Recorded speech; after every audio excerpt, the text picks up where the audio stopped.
Susuruq gözlərimiz danışır, gözlərimə dəyişib baxışın. Bizi dar küçədə görənlər deyir bir-birinə necə yaraşır.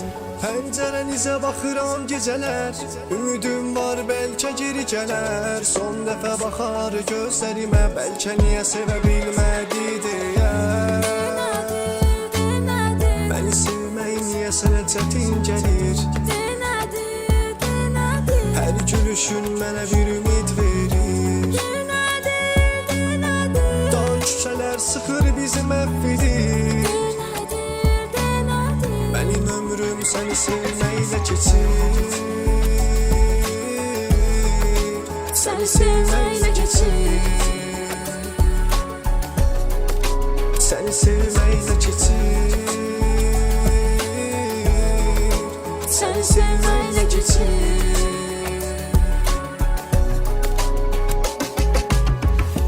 Mən cəmiyəm dənizə vurulam, dənizi izlərəm yorulmaram.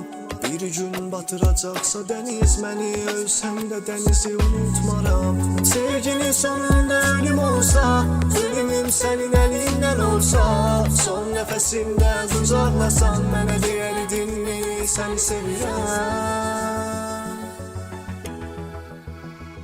Səni sevirəm.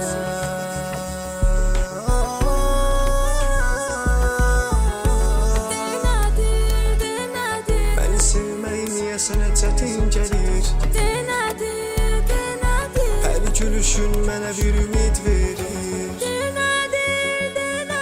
Dar küçələr sıxır bizi məhv edir.